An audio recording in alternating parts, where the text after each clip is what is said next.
Everybody will stand, we'll have the Scots post the colors.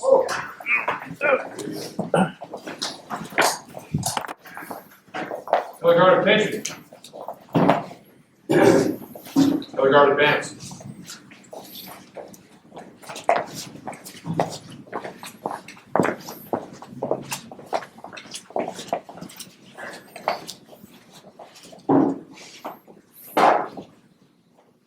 Color guard halt. Present the colors. Please join me in the Pledge of Allegiance. I pledge allegiance to the flag of the United States of America and to the republic for which it stands, one nation, under God, indivisible, with liberty and justice for all. 2. Color guard, please post the flag of the United States of America. Color guard, please post the flag of the great state of Oregon.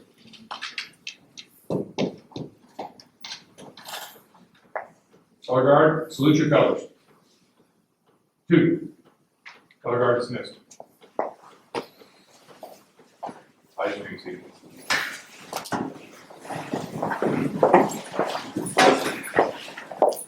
Thank you, Scouts, for that. Thank you, guys. Thank you all for being here this morning. I'm Cleff Bentz, Congressman for the last 7 months, taking Greg Walden's place. I have a few people to welcome here, and we just met, my staff and I, with Commissioner Albertson. Are you in the back? There you are. Commissioner Schellenberger, right there, and Commissioner Williams. Commissioner Williams, right back there. Thank you for being here, and I know we have a superintendent here, because I just met him, right there. Thank you for attending. And who do we have the treasurer here also? The treasurer, we just met her, Anne, if I have the right name.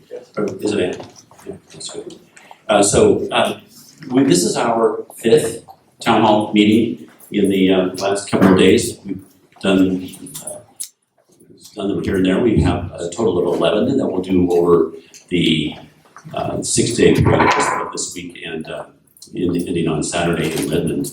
They've been very, very interesting. That this is one of the, not quite the most attended, but certainly well-attended meetings.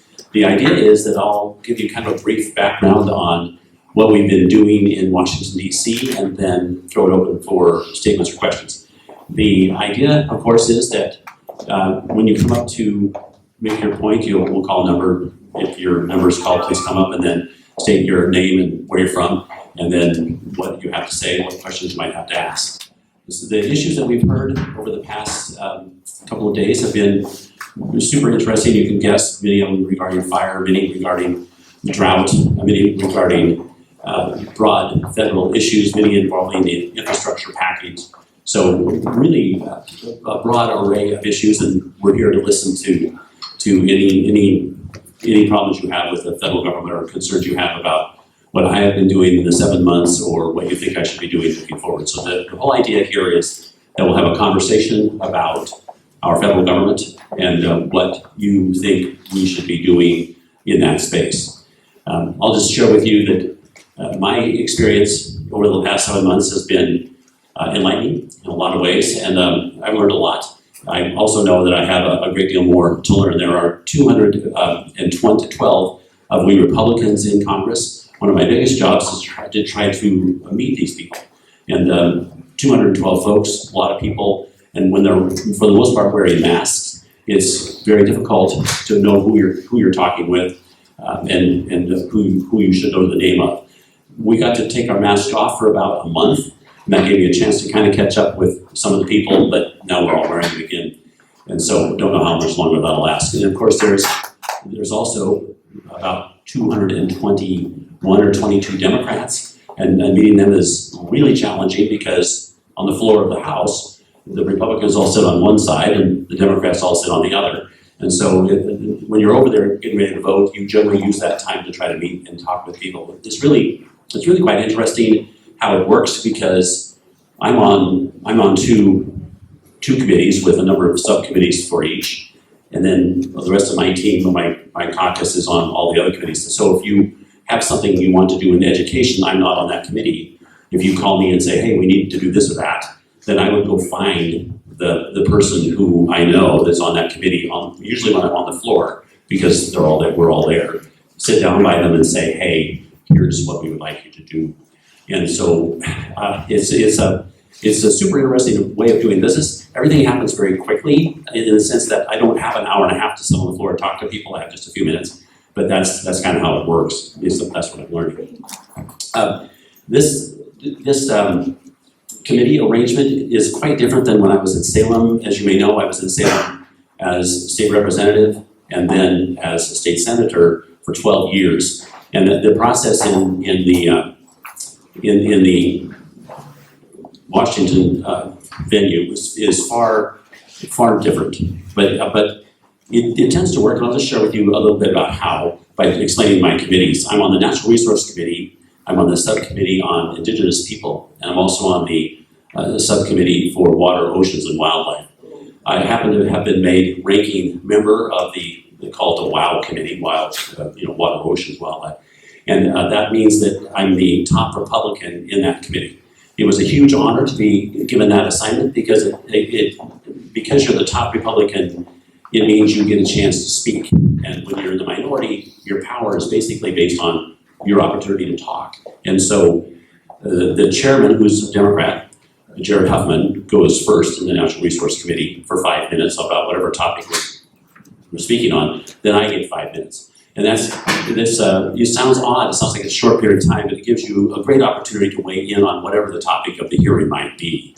And then after the two of us talk 5 minutes, then they bring witnesses in, each of them get 5 minutes, and then there's a period of questions.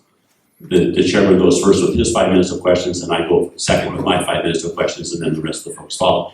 You may say, well, that's not much time, but you do get to drive the conversation. And you do have an opportunity to weigh in first when people are still paying attention. It's a very, very interesting approach, far different than Salem. I was also put on the Judiciary Committee. I'm on two subcommittees there also. One is intellectual property, the other is antitrust. And I was dumped into the 1.5-year-old discussion of how to break up big tech. And so the concept is that many people are very unhappy with Facebook, they're unhappy with all of the Microsoft, unhappy with Google. So there's quite a movement to treat them as monopolies and either restrict their further growth or narrow their ability to compete. It's an extraordinarily interesting space. Very much enjoy the discussion. It's hugely complicated, but the way you get things done when you're trying to affect legislation is by suggesting amendments and changes, and I had an opportunity to engage in that when the 6 bills concerning antitrust regulation and control of big tech came forward. We had a 26-hour meeting. One thing I learned in DC is that when you start a meeting, they don't stop. So we started at 10 in the morning, and that meeting went from 10 in the morning around to 10 at night and kept right on going until 6 the next morning. Then we took a 5-hour break, we came back for another 5 hours. It took 26 hours of discussion and debate over amending these bills to break up big tech. I share this with you just because it's so interesting to me how the process works. And I know when I would go to Greg Walden's town hall meetings, I don't think he went to the explanation. By the way, Greg was at the very top of the pile of legislators in DC, and by that I mean he was chair of Energy and Commerce. The Energy and Commerce Committee has an umbrella of jurisdiction that covers almost every activity. So that which I might engage in natural resources, the bills or whatever they are, would very probably have to go on to E&C before they would emerge to go to the floor. And so Greg Walden was in that position. He did a great job for us, a great job. And I cannot share with you, if I'm mad at Greg Walden, and I am often, because there's so many opportunities to say, how great can you be so happy now that you've left this job? And I say that because whenever I see him, he's a good friend. By the way, he has to take a year in, quote, exile, if you will. He can't call any congressman because he wants to be a lobbyist. He cannot call anybody for 1 year. I can call Greg. Greg can't call me.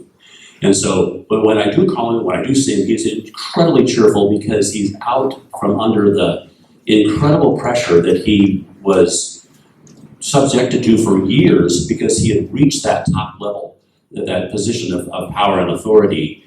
And he, by the way, did a crazy good job at it, a really good job. So wherever I go, Greg Walden's name is revered as one of the best policy thinkers and also one of the best political thinkers. And so he's been retained by Fox and others now to consult with them for the balance of this year, and then he'll go into lobbying. Anyway, I've learned that it takes a long time to get to that position of power. I'm just very happy to have been moved up to ranking member in water because, of course, we have so many issues involving drought. And in that regard, I just want to mention that we have that when you're in the minority, you do have some power. You can bring bills; they may or they may not get a hearing because you're in the minority. So for the majority party to decide, you can stand up on the floor, which I've done a number of times, and talk about the drought, so that people in the eastern United States understand what an incredible challenge we have in that space. You can hold hearings, which we've done, just we Republicans, and those hearings result in people knowing more about the challenges we're facing out here in the West. And I've done all of that. The biggest challenge of getting things done, though, is convincing the Democrats that whatever your idea is worthy of hearing the bill. And the good news is, with regard to the climate, the bill that Doug LaMalfa, Congressman from Northern California, and I are bringing, looks like it will get a hearing. In my committee, the one I'm ranking member of, Water, Oceans, and Wildlife, we should end up with a hearing we started out as a $57 million bill. I think it's now going to go up to closer to $150 million that we'll be asking for the folks to help folks out in the climate.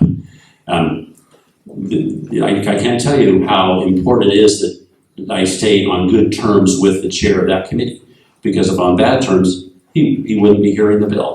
And that means that opportunity to get that kind of money for that basin and all the people in it wouldn't exist.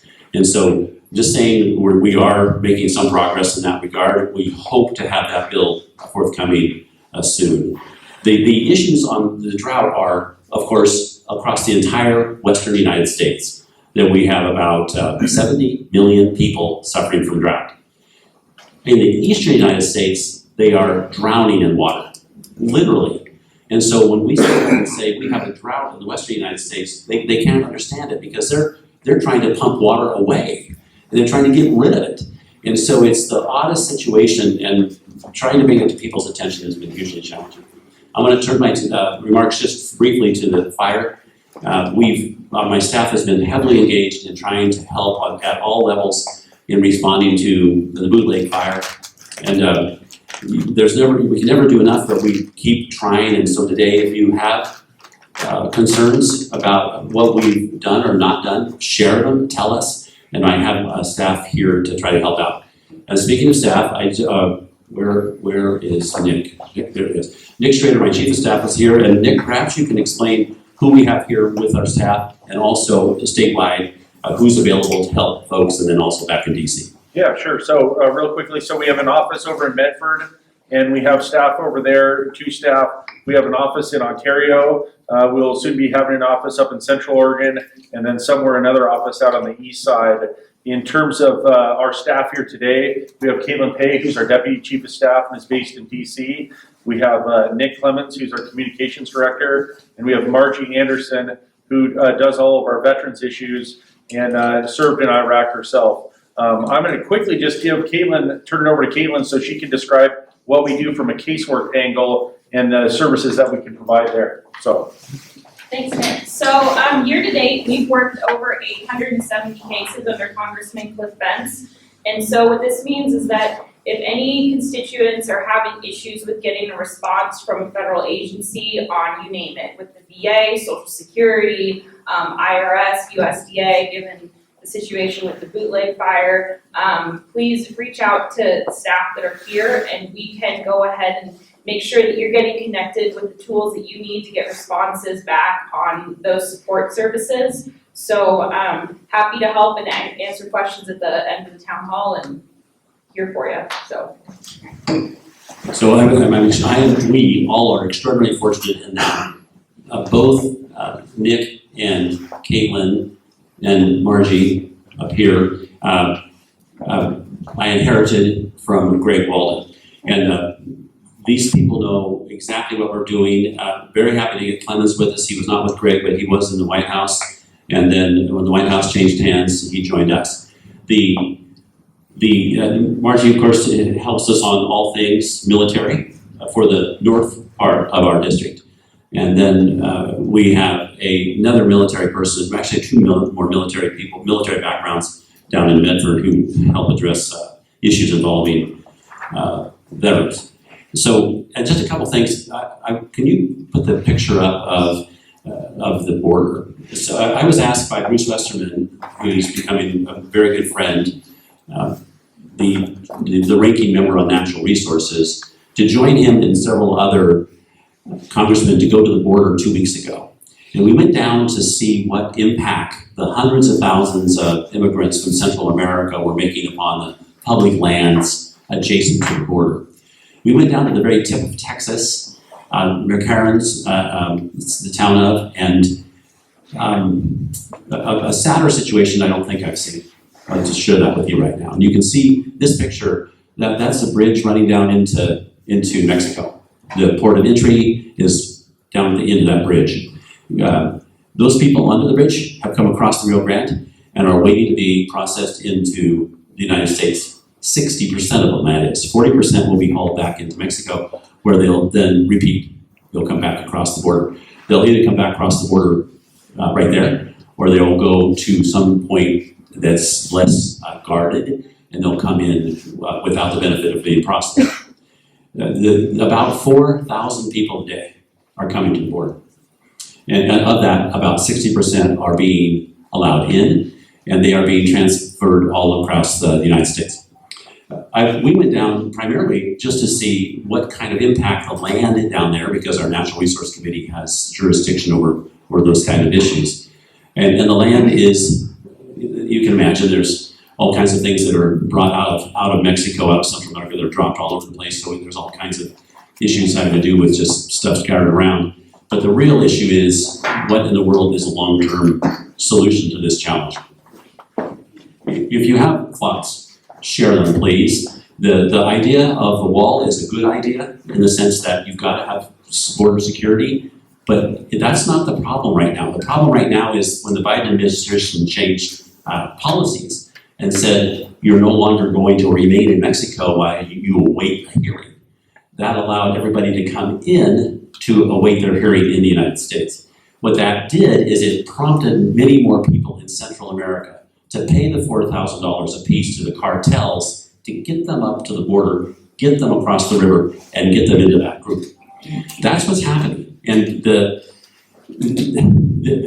problem we have is we are under the Biden administration's policies attracting tens of thousands, hundreds of thousands of people to America. By the way, who wouldn't want to be in America? I know we have a lot of problems, and I'm sure we're going to talk about them today. But these people, you know why they're here, because their situation is so much worse. And so the challenge for all of us is for you to tell me what to do, how to try to address this. And I'm looking forward to hearing solutions.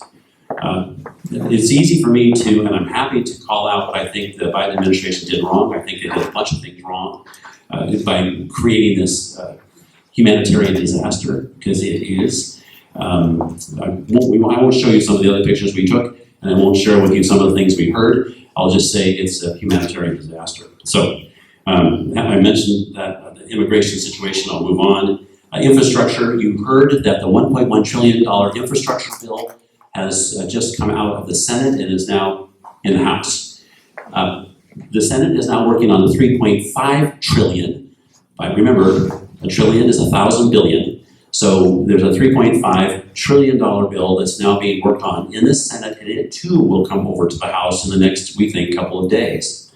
I am to go back to DC on the 23rd of this month, and we will then, in the House, address the $1.1 trillion bill and the 3.5, or whatever's left of it, bill that comes out of the Senate. I'd like to hear your thoughts on it. I'll tell you right now, the odds of me voting for the $3.5 trillion bill are essentially zero. At least that's, and I'm happy to share the reasons why, should you ask when you come up to ask questions. But just suffice it to say that the 3.5 trillion being spent on top of the 1.9 trillion spent earlier this year, the 6 trillion spent last year, and the 1.1 trillion is simply too much. And where we're getting that money is unclear to me. And the inflationary aspects of this are clear, and the mortgaging of our children's future is obvious. Those are some of the reasons. On the 1 point that I'm opposed to the 3.5. On the 1.1, I'm probably also going to be opposed to it, but I'm going to go back, look again at the bill. It's 2,700 pages, 18 pages of just table of contents. I've gone through different parts of it in the evenings this week. That we just saw the bill itself a week ago Sunday, and so I am still working on trying to figure out what's in it. There are many things in it I think are great. There are many things in it I don't like. I'll be talking to our leaders about it. Bruce Westerman happens to be on that committee, so I'm looking forward to his thoughts. So borders, spending, wildfire, resilient forests. Bruce Westerman has again, he is the ranking member of Natural Resources. He was the one that asked me to be ranking member of Water, a subcommittee of Natural Resources. And I'm working with him on his Forest Resiliency Act bills. And I think those bills address many of the issues that I think conspired to cause the incredible fire, bootleg and otherwise across the western United States. So I'm hopeful we'll move that legislation. With that, I'm going to quit talking and start calling numbers. And please come up when I call your number and share with us your thinking. The first number is 170. 170. Going once. All right. We'll try again. The second number is 171. That would be me. Yay. Use the microphone to make sure people can hear you. Good morning. My name is Judy Stewart, and my concerns today have to do with forest management. And I would like to have a response to what could be done by the general population to get people to listen to what we're facing here in the West. I think when you're not on the ground and out there, that it's very difficult to see what's going on. But we've had these repeated fires that have destroyed people's business, their livelihood, and their homes. What can we do to get people to listen? So that is an absolutely great question. And let me just say that I almost hate to recite all of the things I've done in Washington, D.C. to speak for this area, but I'm going to do it anyway. So as these fires and this, this was obvious. We knew this was going to happen. We know it's going to happen again. It's so clear to all of us that live here. The buildup of fuel, the failure to log, and the failure to have appropriate steps taken to thin forests. We know it's going to happen. It's getting drier, it's getting drier, it's getting drier. So this huge buildup of fuel. I have called this out repeatedly. And now that I am ranking member in that wildlife, oceans, water subcommittee, that's a backwards way of saying it, but now that I'm there, I have a higher pulpit, if you will, of making the point to the nation. And to that end, I've done so. I appeared on C-SPAN just 2 weeks ago for 30 minutes in the morning and talked about it. And I think on C-SPAN, I've heard this, I don't know if this number is right, but there's either 200,000 people watching or 2 million, somewhere in between. So they got to hear about this. In the Natural Resource Committee, I prompted, after a lot of encouragement to our co-chair, that we have discussions regarding fire. And I was able to, again, say, look out the window, look at the smoke going over Washington, D.C. That's Oregon. You're all seeing part of Oregon in the form of the smoke. And that's getting people's attention. And then I've suggested to people that we call out the environmental organizations that are preventing us from getting into the woods and say, look, Center for Biological Diversity or whoever it is that's filing the lawsuits or the notice of intent to sue, call them out and say, hey, this is why we can't get in and manage our forests. And then also we had a Republican forum where we called in people, and again, it's not like a committee hearing, it's just we Republicans all gathering together and having this kind of discussion. And so we've been doing that. The challenge is, to your question, how do we get the people in Washington, D.C. to understand the absolute horror of what went on at Bootleg or all these other fires? And that requires conversations after conversation after conversation. And then it requires taking power, I hope in a year and a half in the House, so that we can start bringing some of Bruce Westerman's legislation that will help us get into the forest and drive down the, but at the end of the day, we can talk all day long. What we really need are the votes. And so we are 3 votes. It's actually 6 votes, but right now, if 3 Democrats change their votes, Nancy Pelosi couldn't pass the thing. Just 3. That's how close we are. So, but to your point, we've got to be able to ultimately get into a position of power and start moving legislation to address this issue. And it's far more complicated, as you know, because you also have that executive branch that controls the Forest Service, and we've got to get into that space. Forgive the really long answer, but as far as all you are concerned, you've got to go online. You've got to write letters to your papers. You've got to do all the normal things that try to drive the awareness up. So there's Thank yeah.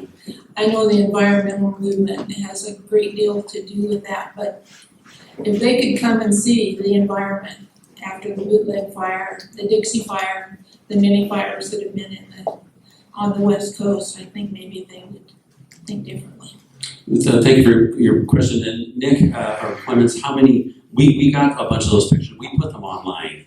And so we have I think we're devoting an entire newsletter to fire. We're doing all we can to try and drive that awareness up. But it's not enough just to say there are fires. You have to say why.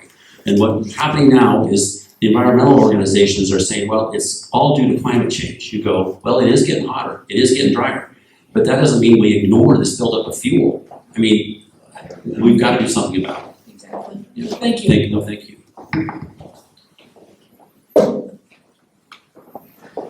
169.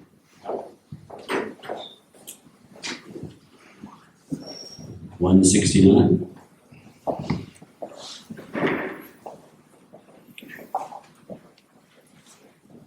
Hi, my name is Don Schillenberg. I'm a rancher around here. I think one of the things that concerns me a lot, that I hope that it does you too, and I'm sure it does, is the Wild Rivers Act that Senator Berkeley and Senator Wyden have been proposing. And I'm sure that'll get cut down some, but I don't know how much, and I think that's a huge priority. Also, with Oregon making it, their water resources, making it illegal to drill a well within a mile of a live stream. Those aren't live streams, a lot of them. Okay, so to both of your questions, that I think the first one is the scenic. The name of these bills, I don't know who comes up with them. The River Democracy Act. I thought, why? I'm surprised he didn't call it the River Free Ice Cream Act, or where did democracy come from? But the point is, we are opposing that. We at every level we've talked to. This is Nick back there. Nick, can you tell us? Why don't you share with everybody what we've done in that space? Well, we spent a lot of time working with Senator Barrasso's team. Senator Barrasso is the ranking member on the Senate Energy and Natural Resources Committee, and we've spent a lot of time working with him and Senator Mike Lee from Utah, and they are both very opposed to the bill. They've seen the pictures of a lot of the dry rivers, that are the dry, creek beds that we all see that are under the bill classified as wild and scenic rivers. And so they are equally frustrated and are committed to working with us. And they are thankful that your Lake County commissioners stepped up and submitted a lot of good correspondence in opposition to that. So they're committed to making sure that it doesn't pass out of that committee with everything they have. So thank you. Yeah. So, and as far as, oh, go ahead. Just one other thing, what kind of a position does that put you in versus the senators, because that seems to be one of their big things. Well, I made it pretty clear to everybody I oppose the River Democracy Act. And so we actually ask every county to give us answers to a list of about 12 questions so we can take that compiled data, if you will, and use it in opposition to that which White is trying to do. I don't just go over and say, Ron, I'm totally opposed to your bill. I don't do that. What I do, though, is I offer to go and testify in Barrasso's hearing. So it would have been pretty clear. This is an incredibly serious thing, what he's trying to do. 4,000 miles, additional miles of stream across Oregon, 3 million acres, I think, in the corridors added.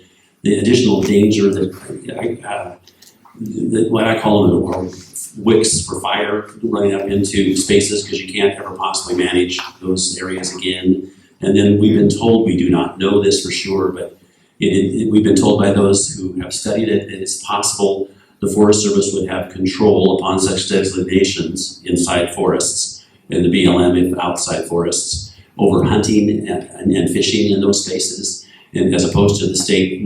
We oppose this. And so I've made that very, very clear to anybody that has asked. And then we're doing our very best, again, to head it off.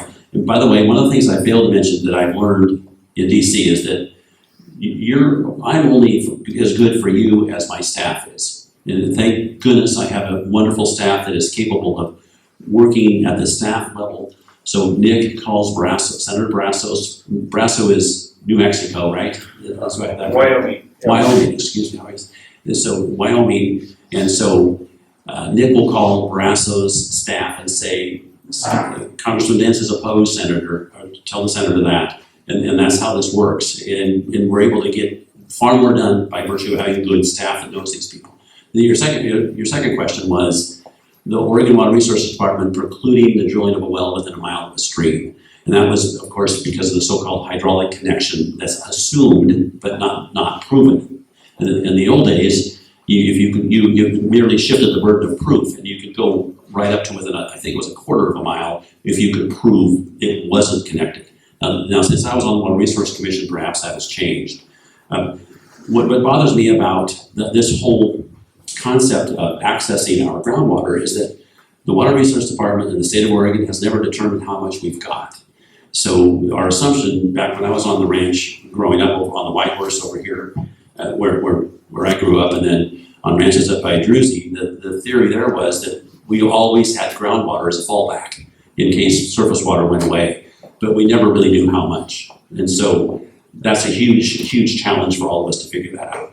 But as far as the Water Resource Department goes, I would have to go back and check and see if that mile shrinks to a quarter, if you can get a hydrologist to say you're not hydraulic. Have you already gone through that here? No.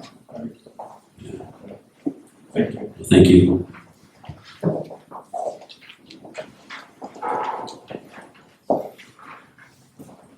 $157. Oh, that's me, I don't have a question. Okay. 153.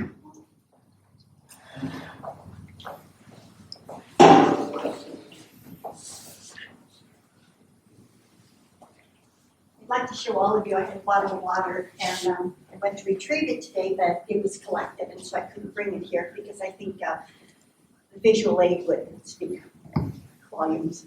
Anyway, my name is Debbie Simontaki and we moved here in 1977 and my opinion of Lakeview then is the same it is now. It's a wonderful community, it has lousy water. I sent the water off and had it analyzed when we got here. And the report was, and I quote, "It's nasty, but it won't harm you." Well, 44 years later, that's what I got out of my tap on Monday. I can't drink it. I can't cook with it. I can't brush my teeth. I can't do laundry. We can't bathe when it's like that. And it's that way often. Those of you who don't live in Lakeview, I really wish you could see it. And you can look on my iPad if you'd like to see what comes out of our tap.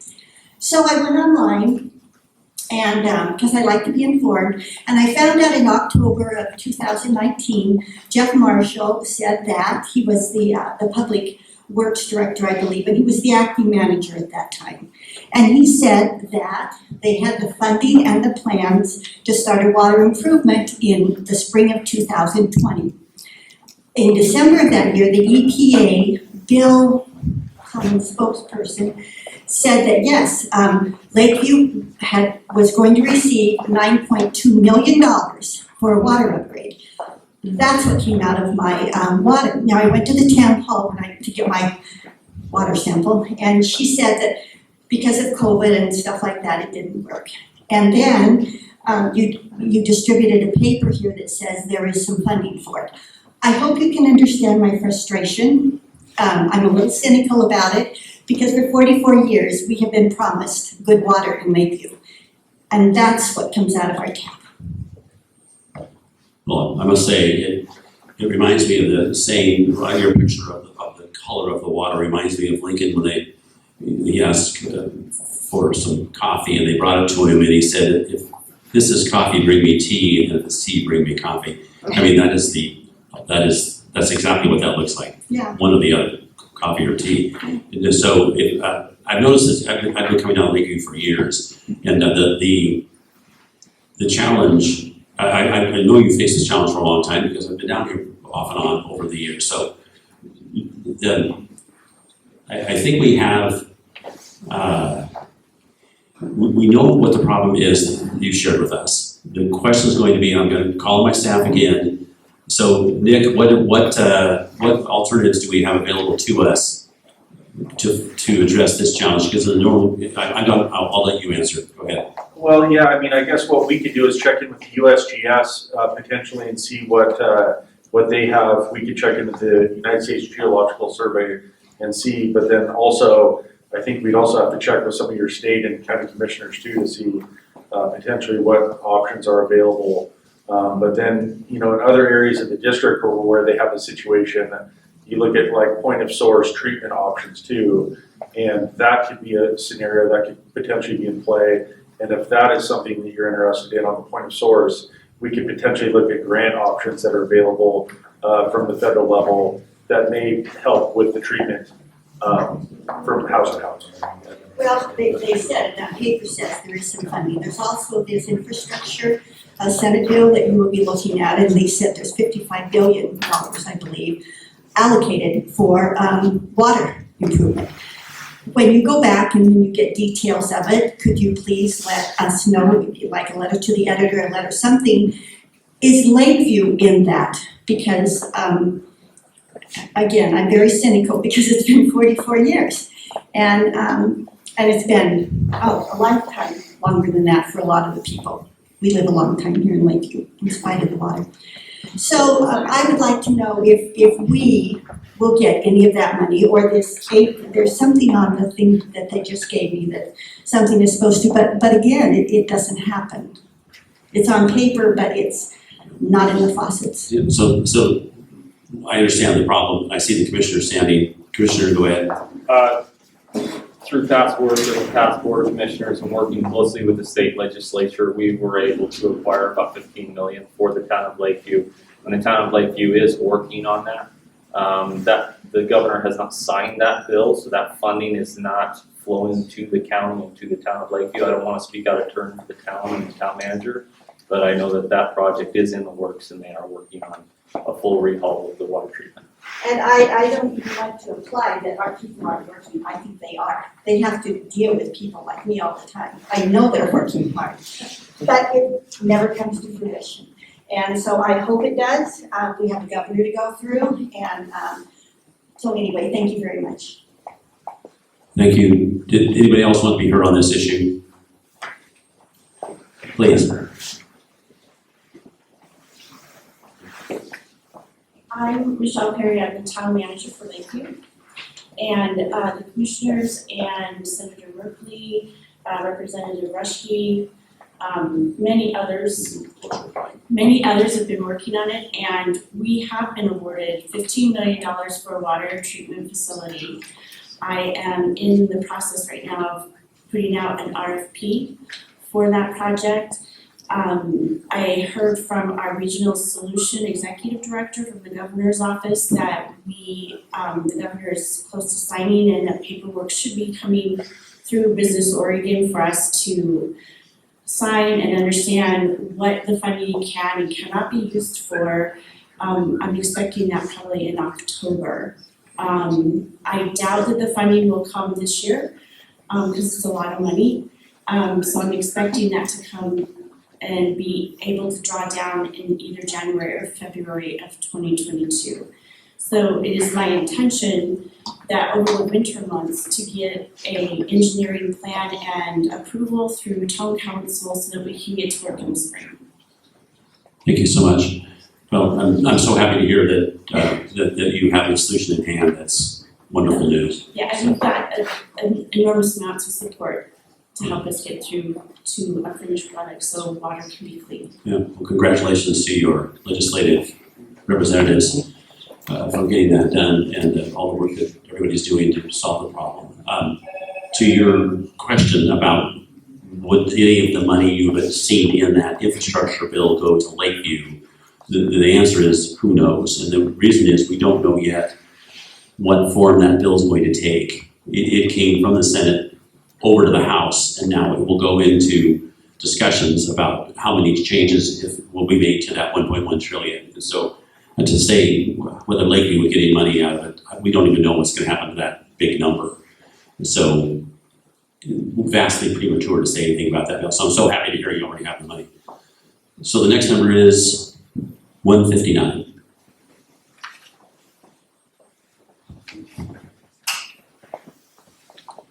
Okay, and the next number is 166.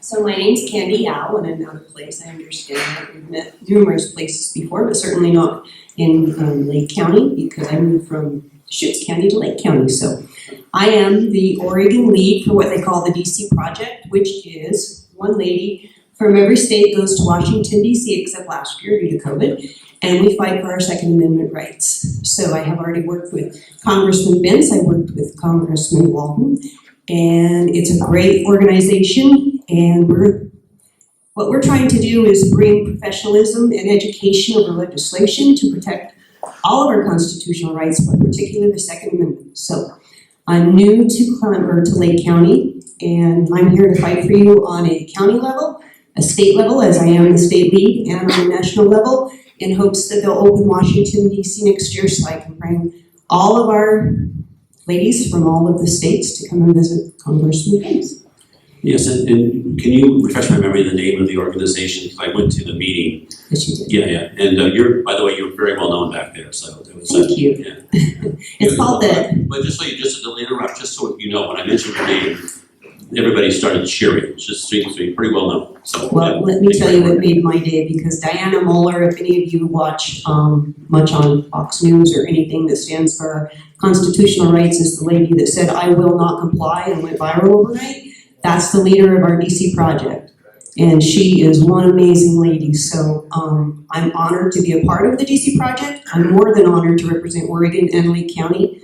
And when she told me that you knew my name when she walked in, I just, because we've only met like twice, even though we grew up on ranches right next to each other. So I was honored, and I love working with Congressman Walton. He's amazing as well. Well, thank you for letting us know you're here. And I look forward to seeing you back in DC. You're certainly better known back there than I am, but it's maybe I'll catch up sometime. But it was an incredibly interesting meeting up in the Capitol Hill Club, crammed with all kinds of people, and then to have 10 women stand up and share with us their experiences and why they were. I'm going to say very, very, very aggressive supporters of Second Amendment rights. It was really something. And each one spoke for 2 minutes. I think it was 2 minutes. Correct. But the stories they told were pretty moving, I must say. So very effective, very effective. So thank you for your efforts. So our group, when we go and speak to him, I'll just take 5 more seconds, but the whole reason that we're so successful is we're not going to say, she did say, "I will not comply." But when we approach him, we approach very professional, and we have a very diverse group. We bring 5 ladies into your office at one time, sometimes 6. And you'll have everything from a professional shooter. On my team, I had an Olympic professional shooter. You'll have, I'm the hunter rep, I'm just a hunter and a rancher, but I'm very passionate about what I believe in. And then we'll have at least one victim. And when we go around the group and all of us give our story, which is very short but very, very strong, it's weird how it makes a bigger difference than if you go in there and say, you're not going to take my guns, what are you going to do about this? Because our stories are real. Yeah, well, thank you so much. Thank you for being up It here. was Thank good you. to see you. Thank you. I'll just share with you that I sat at the Nosler ammunition table at the NRA banquet in Bend. It was one of the best fundraising banquets I've ever been to. Sadly, they took a whole bunch of my money because I ended up bidding on a bunch of stuff. But I must say, the numbers as I recall them is that the firearm sales since the first of the year have gone up by 80%. And now, as you also know, it's very hard to find any ammunition. So, yeah, very interesting. But thank you for your advocacy. Very much appreciate it. I think we all do. So the next number is 149. 149, okay. Next number is 178. All right. Okay, next number is 165. Oh my goodness, this is very sad. Okay, the next one is 161. My goodness. All right, people must have thought this was a door prize. 167.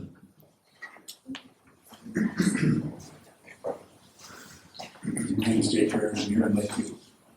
Jake Reardon, I'm here in Lakeview. I'd like to talk about the fire and water, but I'm not a subject matter expert in that, so I won't. But one thing that hits close to home is the Family Medical Leave Act of 1993. In that act, as we all know, you're able to take 12 weeks for the birth of a child, take care of your sick or ailing children or parents. However, when the child dies, there is no time off other than your place of employment bereavement leave. In 2015, I worked on a national committee to try and get that changed. It was noted, that is the Parental Bereavement Act of 2015, also known as the Sarah Grace Farley Kluger Act. It got some traction. It was introduced by folks from all over, from Massachusetts, Indiana, California, all over. However, it died. It got no traction in 2015. We've been trying to get the wheels back in motion, and we haven't been able to because of all the pandemics and everything else going on. So I would just ask for your support at some point in time. Have you talked to our staff? If you make sure you give that material to our staff so we can follow up and see what happened and do the checkout, see where it went, why it didn't go, and then we can figure out how best to approach the issue. We did have the same issue come up in Salem, but I don't honestly remember exactly what happened in Salem on that issue because that was not my committee. Hopefully, Oregon Family Leave Act expanded to 10 days. Is So that in what 10 days, you're still trying to plan a funeral and find a place to bury. So that I think most people are going to, I'm just taking a wild guess here, but I'm going to guess that most Congress people are going to support that concept. So where it's going to break down is whether it's 10 days or 2 weeks or whatever it is, then we'll go back and try to sort out what happened. But I have a great staff and that's what we'll do, just make sure you give the material to them. So, thank you. 163.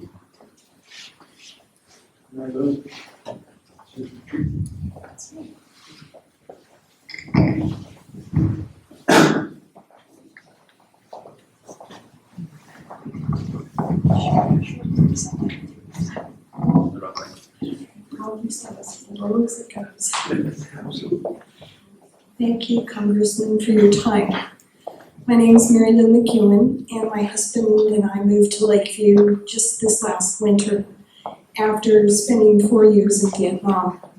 My husband served 2 tours in Vietnam, and we returned to reinvest and encourage the young people of that country who very much want to become part of the world stage. what we're finding is that as these young people seek advanced education, master's degrees and PhDs, they are summarily being denied entrance visas. Now, my heart goes out to the South American and Mexican families who are trying to immigrate. But these young people are not trying to immigrate. They have student visas that prove that they are financially funded through the program.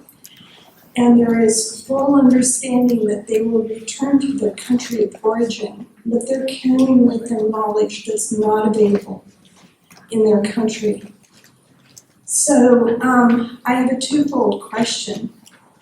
With these complete denials at the consulates, the American consulates that are happening, is this a decision at the consulate level or at the federal government level? And is there any hope that this might change? Well, I can honestly say I've heard about the issue, but we've never been asked. So that's why I have an excellent staff, and if you'll give them your contact information, we'll get you the answers to those questions. I have an idea of what's going on, but it would be more speculation than answer. But if you'll just make sure we have your contact info, we'll get you the answer.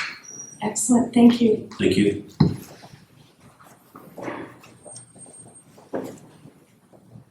One 179.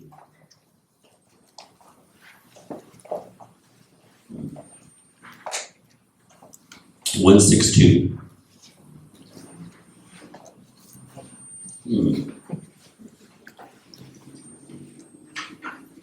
154.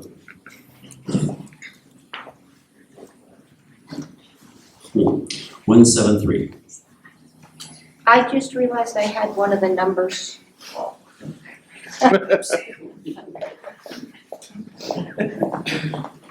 I'm not the most socially graceful person out here, so you have to excuse me on that. My name's Sam, I'm a paramedic with the Lakeview Disaster Unit and the Lakeview Hospital. You can speak in the microphone if people want to hear you. Okay, so I'm Sam, I'm a paramedic here in town. See, I'm tall, he had to raise it. Taller than me. Anyhow, at the hospital, we have a pretty big concern about the inoculation vaccinations. Regardless of which side of the aisle you're on, I'm not even gonna say which side I'm on, but we have people who have had inoculations and who haven't for this COVID. We are really severely understaffed, and anybody who's ever called 911 knows how understaffed we are. There are various laws and mandates coming out. My question is, how is Oregon looking on a mandate that says you have to have the COVID vaccine or you cannot work in the hospitals? Because if that goes through, we're gonna lose 50% of our workers. Some workers have already had COVID. I had it. I'm living with the effects of it. It's natural immunity. Shots are great on top of it, but I don't feel like the shots have to be for my coworkers if they don't want them. And I definitely don't want to see anybody losing their job just because they don't feel like that's something they should put into their life. So that's my question. That's an excellent question. So I've been vaccinated, and when asked, I've said I've recommended that people use their best judgment, talk to their doctors, decide what is best for them, and then proceed accordingly. I have recommended or encouraged people to get vaccinated. And perhaps it's because I grew up on a ranch and we spent so much time vaccinating when we were doing brandings and other things. Perhaps it's because my mother passed away after 3 years of horror from complications of polio. Perhaps, who knows? But the one thing you say about mandates is that, by the way, I don't support mandates. I want that really clear. And the reason is your reason, is that many people that I grew up around, if you tell them what to do, they don't do it. They say, you're not the boss of me. And so what happens is instead of getting the result you're trying to achieve, such as our governor is trying to achieve, you get many times just the opposite. And so the challenge is how do you go to people and say, if we don't, what's the best way to battle this virus? And if we don't somehow get control of it, our situation could become much worse. How do you say that in a way that prompts them then to talk to someone that they trust? Because that's the only way we're going to move out of this, I think. Who is it though that people trust enough to get that information? It's not a politician like me. I'll just share with you my thinking and why I chose to get vaccinated. I think some of my family has chosen not to get vaccinated. In fact, I don't think that, I know that. I have a huge family. I have not gone to them and said, you shall do this, you shall. I've not done that at all. I've said, hey, it's on your head, you're the one taking the risk. We got a call as the way we were driving on the way here, very, very similar to your point. The suggestion was that was being made by a person who is on a volunteer fire department, and he was saying if we're forced to get the vaccination to be part of that department, we're quit. And so this kind of position has to be brought to the governor's attention, and because she's the one in the position to make these I think she's having a press conference like right now and announcing what it is that she's going to do. So I made my position clear on this. I'm opposed to mandates. I got vaccinated. I encourage people to get vaccinated if they trust the vaccine. If they don't, then that's up to them. Now, this can be debated. It is being debated all over the nation, hugely challenging, and I don't pretend to have all the answers, but I can make my position clear. I think I have. So,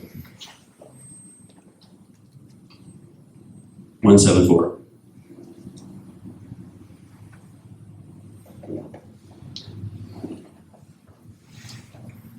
Right, 175.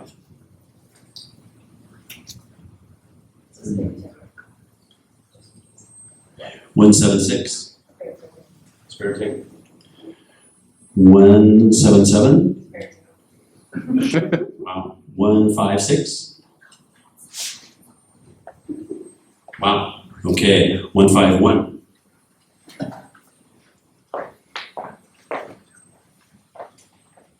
I'm Diane McEwen. This short lady was my wife. I really don't have a question, but I want to say thank you to your staff. I was declared dead in March. It took your staff to get straightened out, both with VA and IRS. So, thank you. The report was exaggerated, wasn't it?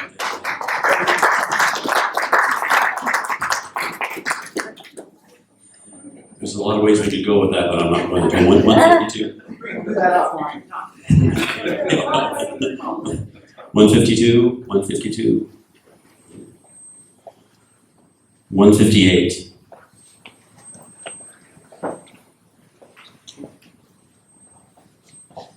I'm Mayor Ray Turner. Okay, if I can. The governor just signed a bill saying that you don't have to have reading, writing, or math to graduate from high school. Now, how is this possible, especially on a national level? Right, this was because of the year, ostensibly because of the year and a half that students missed because of COVID. Is that what she did? The people had not. She's saying because of minorities. Okay, so I haven't heard about this. I thought I have not heard about that. Yeah, she said to help the minority out, they were struggling with this, so now they don't have to have all these in order to graduate. I'm sure the superintendent heard this, and he's not here now. But on a national level, I was under the understanding that you had to have all of that in order to graduate from high school. Who in the world is going to hire a kid that can't read and write?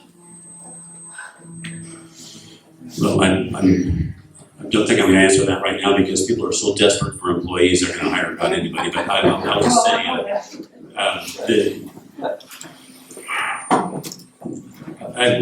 there's so much I could say in response to what you're saying. But by the way, they did away with the bar exam this year. They waived it. So I'm a lawyer. I had to take the bar exam. But they waived it this year because of COVID. So does that mean you have to ask your lawyer when you get one, did you really pass the bar? And so what happens across all of these levels of education, it causes you to question whether or not our systems are really working. And I can say I was on the school board, St. Peter's Catholic School Board for 5 or 6 years, on the Ontario 8C Public School Board for 3 years, and I recognized a whole bunch of failings in our school system. So that's why I spent that much time there, because at the end of the 3 years on the public school board, I went into the legislature, and my thinking had been, we've got to do so much more for our kids than we've been doing.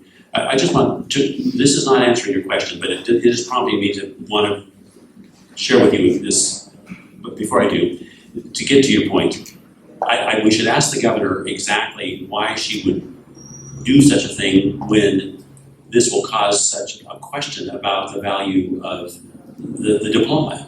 Because the whole idea is to show that you've achieved a certain level of competence, and if you don't have to have passed those classes, what should you really be given? A diploma with a big asterisk on it? I mean, I don't understand why she would want to devalue the diploma in such a fashion. I don't get it. So I don't know what her thinking was. So You have more pull than I do, so maybe you can find out. I'll try to find out. My staff will make a note of their nodding their heads. I do want to share with you something that was of super interest to me. When I was elected in November, I was then offered the opportunity, as all 57 new freshman congressmen and women were offered. And that was, it was supposed to be in person, but it had to be virtual. And so we got to attend Harvard University's presentations for about 3 days worth, and then Stanford for about 3 days. Harvard's I thought were interesting, but far too to the left to be, they were to the left of where I am. The Stanford's, Condoleezza Rice was the person that was in charge of the Hoover Institution there. And some of the people that she had come and talked to us were incredibly impressive. H.R. McMaster's, General McMaster's, for example, came in, again, it's online, and shared with us his concern over China's taking over all things artificial intelligence. And so, this, by the way, this is one of the issues that makes me wonder why we would be breaking up big tech if they are the ones that provide us the best means of competing with China. So that's super interesting. But the point of the story is this: the last person that she invited in was an economist who shared with us the impact of COVID and the lack of that education for a year and a half on those kids, our kids, across the nation, and our nation, over their lifetimes now that they've lost that year and a half of education. And the number that he used, the total loss to those kids and the nation is in the trillions. In the trillions of dollars they will never see because they never got that education.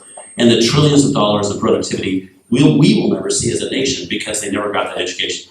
And to be blunt about it, I place a huge chunk of blame at the teachers union's feet for not being more willing to get back into the classroom.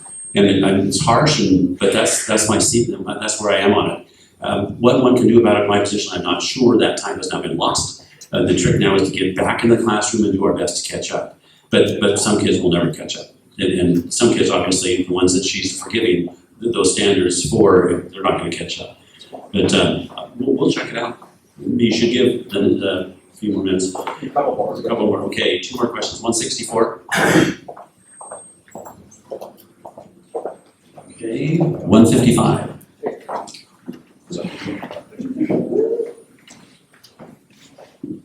Welcome, Congressman Brad Winters. I think you know me. Does that sound great, Congressman Bentz? That just has a great ring to it. The thing I like about you the most, Congressman, is that you always ask for the solution. You're always willing to take the ideas and everything.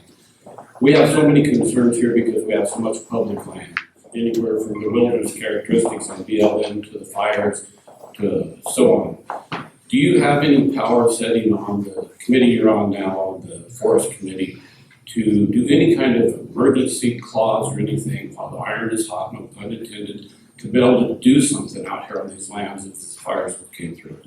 the recovery of the land, recovery of the fences, the permits that are lost, and the timber and the value of everything that's gone. Do you have any tools in your toolbox that you can go under an emergency clause or anything to push it forward and bypass this environmental movement that has shut everything down? Well, thank you for that. So the short answer is we're doing a bunch of that stuff now in the sense that we're working with existing agencies to try to bring in funding to offset damages. So USDA, we're working with them almost every day as people who have been damaged call us from that space. I think what your question really is, I think, how can we go back in perhaps and salvage log? How can we go back in and to existing forests that haven't yet burned and do something? And we're having those conversations every day. And now when I say that conversations with the bureaucrats, which huge challenge there, you would know. And so, but we actually had conversations before we came here with the county court talking about how to develop facts that would help me go into those conversations. One of the subcommittees on natural resources is public lands, and I'm not on that stuff, but I do know the people who are. And so I would be talking to them about what we can do. I will be talking to them about what we can do in this space. Because by the way, the people on the Natural Resource Committee, for the most part, are from the Western United States, because that's where all the natural resources apparently are. And it's a committee that the people on the eastern half, they don't have as much interest. So when I go into those committee meetings, almost everybody's from around Montana or from Idaho or from New Mexico or from Arizona. So we do have light thinkers, and when we're bringing those kind of ideas forward. And now, will we move forward? Well, it depends on how good they are in their committee and working with the Democrats who are in charge of every committee. And so in the short run, it requires, like that 150 million I hope to get for the Klamath, I better be getting along with the Democratic chair. They're in charge of what bills are heard. And so I don't know exactly what the attitude is of the Republicans on the Public Lands Committee vis-a-vis the Democrats, but we'll find that out. And so I guarantee you we're working on those issues, guarantee it, every day. Thank you, Congressman. Yeah, you're welcome. I'm 173, but you had bypassed the number. Just real quick, super quick. You're our last one. Make it the easiest question, please. I'm Courtney Murray, and I'm new to Lakeview, and it goes off what you said about just basically dumbing down our whole education system and there's really no incentive for them to do anything different, and which math and science is so important. It just seems like more of this push that China is going to take over the United States because they're going to have smarter people. And it's this democratic push to just wipe out it's dumbing us down. We're not going to have the people, doing the inventions and stuff like that. And my daughter had done Tech Trek, and now that no longer exists, where it encourages girls to get involved with math and science, and they get to spend time at a university like Stanford for the summer and have that opportunity. It doesn't exist. None of that. So thank you so much for your question, and I truly appreciate the quality of the question. We're only as good as our kids, right? Our future is our kids, and that's why I went on the school board. I strongly recommend anybody maybe you are on the school board. The point is, you got to go into those spaces, and without community people participating in those organizations, we won't get ahead. It takes the community to make it work. The comment that was made earlier about inviting should be the word, people from foreign countries in to enjoy and our incredible systems of higher education. We need to be trying to get every smart person in the world to come to this country, because I've been to China. I spent 2 weeks there. I came back thinking we were doomed. I mean it, because we went to 7 different schools. Yeah. I've never seen kids so focused in my life. I mean it. And I won't worry the stories, but I came back thinking, this is not good, because I've been on school boards and I saw kids. One thing I did do when I came back is a bunch of us formed in Little Ontario a program called Poverty to Prosperity. And the 7 of us went together and worked super hard to bring a technical education process to our 5 schools and high schools and community college. And our purpose there was to drive enthusiasm into the kids starting at age 13 up to 18. And then guaranteeing them a job, a good job when they graduated from high school. And because I would go to those meetings and I see those little kids going to sleep and ignoring me and all that, I thought, they're not excited. We had to define why and get that level of enthusiasm up. And we last year before COVID, we had 300 kids in our little community signed up for that program. We had 5 different types of education they could get. And it started with welding, and then we went up to a bunch of, I'm hoping to get truck driving. I'm trying to get stuff where the kids suddenly realize they've got to sit there until they're 18, we have them captive. Let's make them excited about something. And by the way, if you can get them excited about one thing, they'll get excited about another. But you've got to find that door. And so your point is great, but I would just encourage you, go on the school board if you're not already there. Thank you so much. Thank you all of you. I got to go to Burns now. You're so kind to be here, and I'd love to see you again in about a year. So, yeah.